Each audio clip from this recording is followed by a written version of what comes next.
Welcome to another edition of Benchwarmers, and today I wanted to start off by talking about something that we've spotted whilst we've been out filming, because we've been doing a lot of location shoots. We've been going around and seeing teams, not just on game day, but we've covered a lot of training sessions as well, and the dedication the teams from every sport seem to commit to making sure that the sport grows, to make sure that the team is doing as well as they possibly can.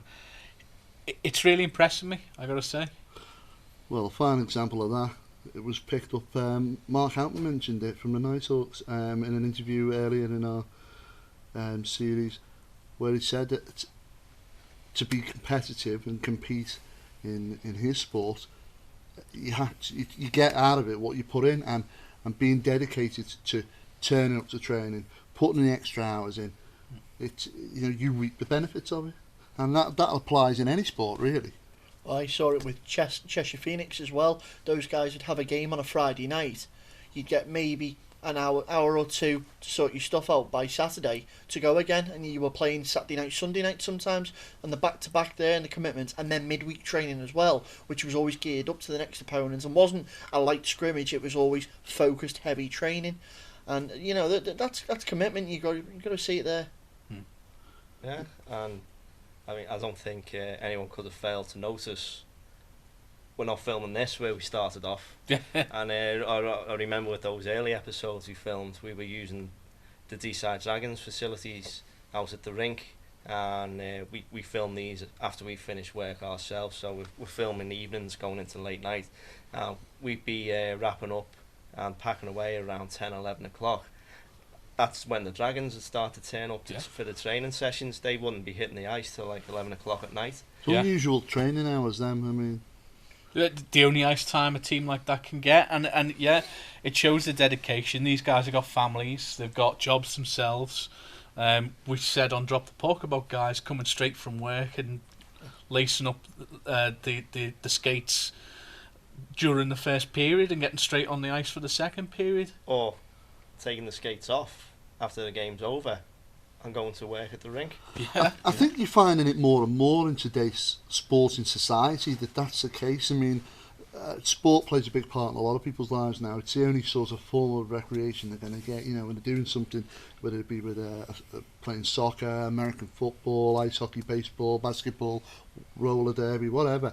I think you're seeing people are realising to be competitive, you've got to dedicate more time and effort into making the team better, making yourself better.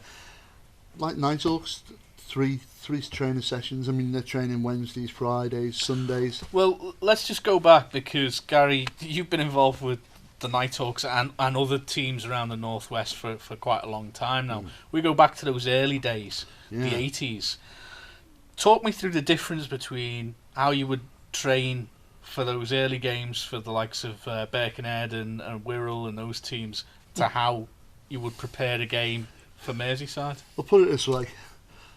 When people ask me about the difference between the sport now and the sport then, I compare it to like watching 1950s football, where it'd be like 20 guys chasing the ball around the pitch, no structure or anything like that. You'd get guys turning up in the middle of a park.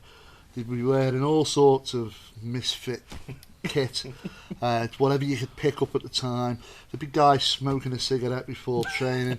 The coach would roll up and he'd be writing stuff down and going, who have we got here today? We'll do this then. I can't do that because he's not here. It's very ad hoc. Now, the Nighthawks now, it's structured. The coaches meet they have their own meetings beforehand. They do a structured that's game plan. day. What about? No, I'm talking about training. Training sessions. Yeah. What they do is the coaching staff will get together, put together their training schedule for that week, depending on who they were playing. So that would include the coaches watching game film and breaking that down, sorting out what they need to do using Huddle, and then relaying that to the players. The players would watch that in their own time, and then it would be a film session for the whole team. So they'd get together one night in the week. The whole team would get with their individual coaches, go through the stuff. Then it'll be like go out on the field another night, go through stuff. What Gary's saying there, I think it highlights a a bit of a crossover in what we're talking about. We're mentioning the players and the dedication they put into the sport, fitting around family lives, working lives, and really committing to make themselves better and improve the teams and their leagues as a whole. But a lot of the people we've spoken through the run of Benchwarmers, we've got to remember they've set their teams up from scratch, or their organisations from scratch, or try to get a league structured on the go from scratch.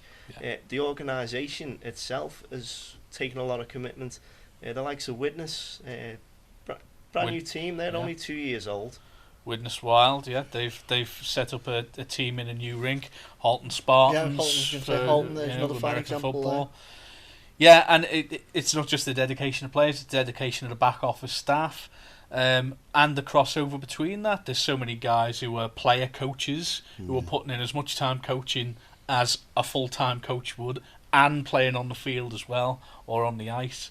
There are guys that are running all the admin. You're finding guys that are running the websites and the Facebook pages and the Twitter pages, and then coaching, and then going out on the field and playing. And those guys that are publicising all this. Yeah. Setting up podcasts, TV shows. Well, yeah. I don't know. Writing books. I know what I am. No, I don't. One doesn't strike to mind at the moment, no. But yeah, it's really... It's interesting, the level of commitment. As you say, Gary, things like with American football, you're talking a night where coaches are going to go through game film, a classroom session night for the players, a session going through drills, weight sessions, running sessions, training on the Sunday, then going out and playing the game. 6 or 7 commitments a week to playing the game. Well, there's one thing that echoes throughout that. I mean, going back to what you're saying about when I was involved in running the Nighthawks and getting coaching and stuff like that years ago, it took a lot of time up because I was also involved with the league and stuff like that. And it is endless. You're living and breathing it. And there's one thing that echoes all the way through this. Behind every good coach and every good player, there's a wife or a girlfriend who lets them do that. Yes. I think everybody on this couch can attest to that. Just a little bit. We've talked so much in this episode now about dedication. I really want to send us to some footage that we've got. We've got some... it's a short documentary that's been put together. It's called Bend Don't Break, and it's a little piece about the Dundee Hurricanes. Take a look at this. Thanks to the guys who've allowed us to show this today. And if you're interested, get on Facebook, look up Bend Don't Break. I know they're looking for some funding so that they can put together a full feature of this. So check it out on Facebook.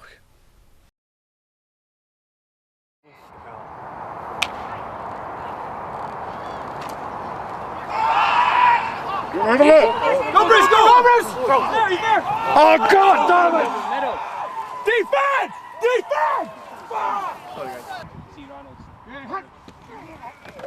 To me, this team means a lot to me, and it was embarrassing this year. We got to switch this around. We got to make a statement. We were nothing this year. It was 22 months since we'd last won a game, almost to the day. You know, a lot of the guys who joined last season, they've never won a game. We have like a great team mentality, but it's more like just a group of guys. Like we could be doing anything. 10 guys who said they'd be here and then didn't bother showing up and didn't tell us. It's just kind of like, oh, it's practice, and if I can get to it, I can get to it, and it needs to be about more than that. The work, personal life balance hasn't been there at all just now. Basically, your job is an Avon lady then? Not really, no. I get that all the time from the guys in the team though. I feel like we've not had time to do anything fun. Hey, we got one! Worst that can happen, they hate it. I get paid for one night, and they don't like it, I'll go somewhere else next time. 2 sides of a coin, you know. Just get a bit of the arts in as well, and then Sunday go bash some people up. I told him, Dad, our first game's on Sunday. Do you think you can come out and visit me? I usually see him about once a year or once every year and a half since I'm living over here. It's all about giving yourself little edges, little benefits.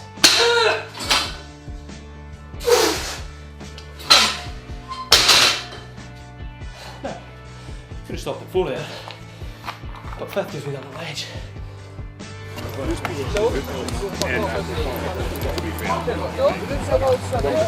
I want to win this so bad! I'm tired of losing! Let's go! Get it back! Oh, keep going. Throw it! Throw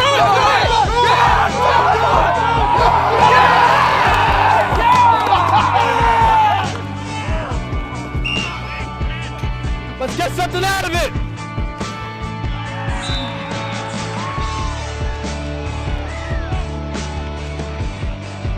I don't understand what's going on. Like, do you want to play football? Like, we were talking about it before the game. Like, guys not showing up to the games, not showing up to practice. And now guys are here and don't seem like they want to play.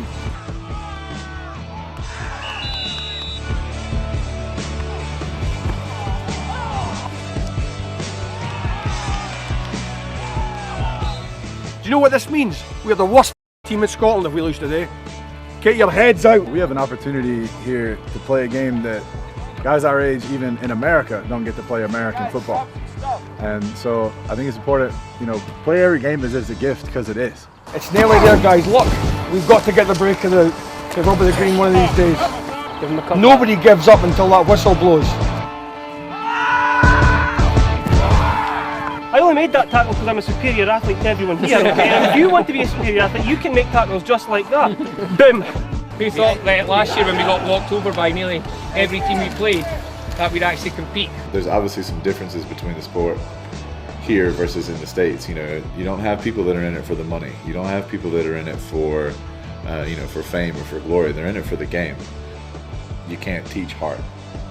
Who are we? King! King! Who are we? King! Who are we? King! Who are we? King! Who are we? King! King's on me! King's on 3! 1, 2, 3! King!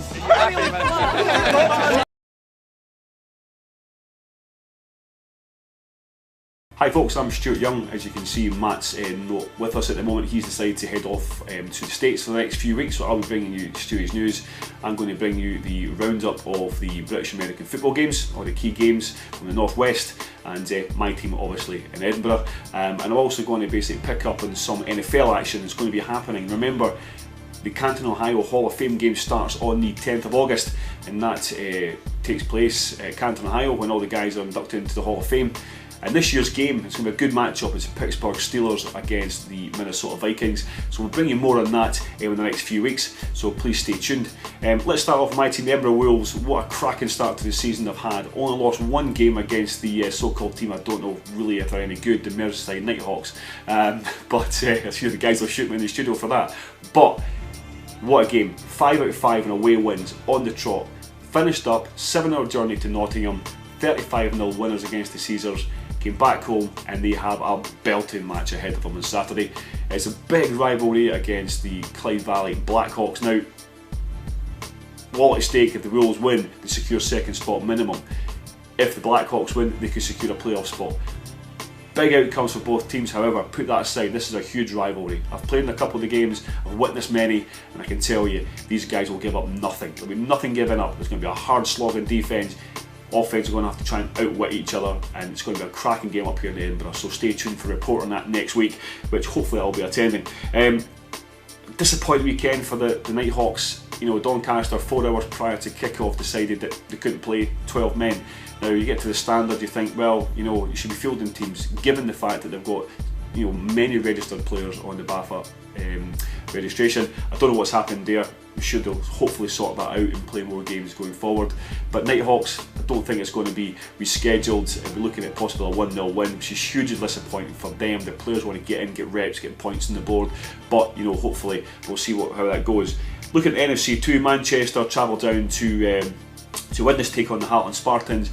No surprise there, 56-6 win for Manchester, a very convincing result there. However, that didn't really take the headlines. The headlines were really 4 players ejected from the game, 2 on each side. Not something we want to see, nonetheless, win for Manchester. Cracking result. Let's look at game of the week. Lancaster Wolverines against Sheffield Predators. This is a huge game, massive game. The Predators caused an upset last week, inflicting the first loss in the league leaders, the Tamworth Phoenix. So no doubt Lancs will be sitting in second place looking at this hotly contested game. It's going to be a huge win for them if they get there. East Kilbride will be sitting waiting to pounce. They're sitting in third at the moment in the Premier North. So Sheffield, on the other hand, have turned over in the last result last week and could cause another upset with an informed Wolverines. However, big news here for the Wolverines. Quarterback Mead, who's going to be out with injury for this game. This could be, something no doubt could maybe cause an upset. Let's hope it's not. I'm sure Lancashire have enough players that can pretty much fill the void. But it could be a huge game. Now, bear in mind, if you've got local teams, please get down and get involved. Any of these teams, Manchester, Lancashire Wolverines, the Merseyside Nighthawks, Chester Romans, get involved, get down, support your local team. If you want to play, get on their website, get in contact. If you want to volunteer, certainly do that. The NFL season's coming up, guys. This is going to be huge. Big season for me. I'm a Bears fan. Hopefully the Bears can kind of try and win the NFC North and take that grasp off the Cheeseheads. Who knows, but over the next couple of weeks I'm going to bring you a lowdown of who's the favourites in NFC, the AFC, and who my Super Bowl winners are going to be. Stay tuned for Stewie's News next week.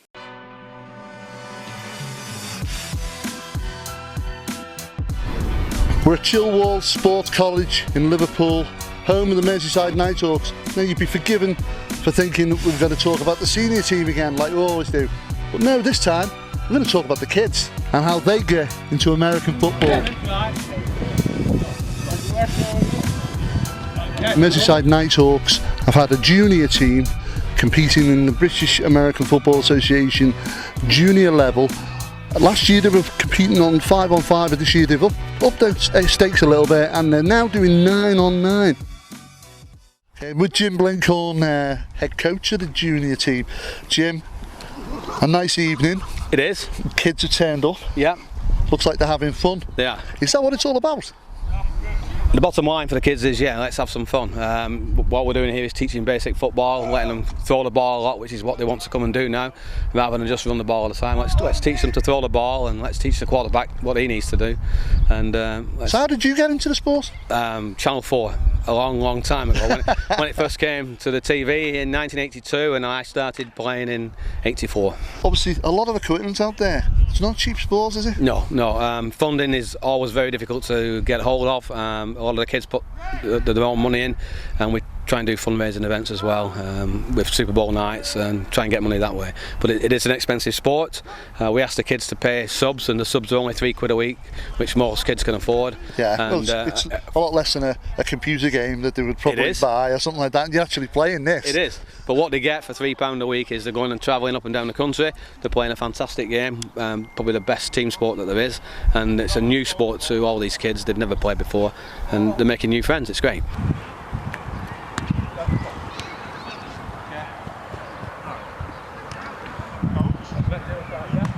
Tell us a little bit about the guys you got on board. Okay, well, the two of the guys, of the three that we've got, parents of the players.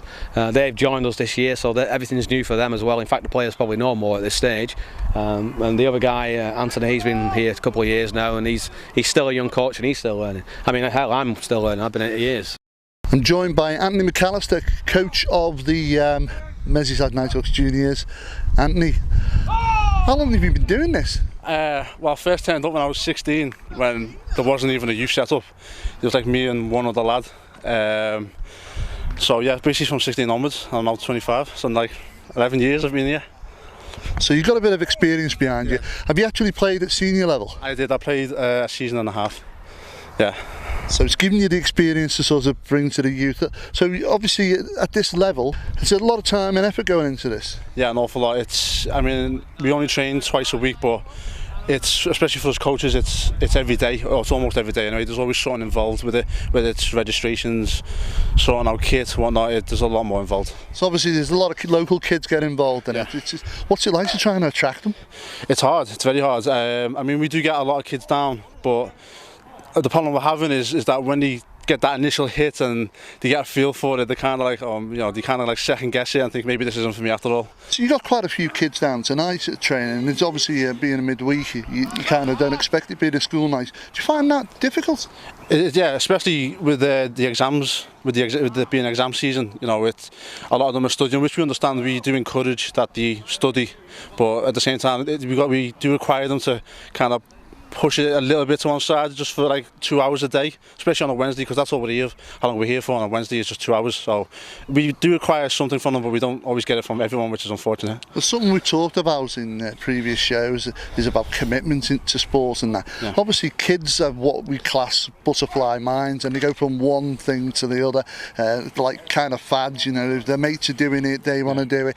Do you find that with this sport? Yeah, definitely. I mean, it's very rare we get like just one kid turn up by himself. They always come in groups, and then I mean, you can get one core player in that group of say like 5 kids. It's great because we know we're going to get that commitment from him, but it's then up to that kid to then kind of spread the word around to the rest of his mates and online that listen, come down, it's at least try it.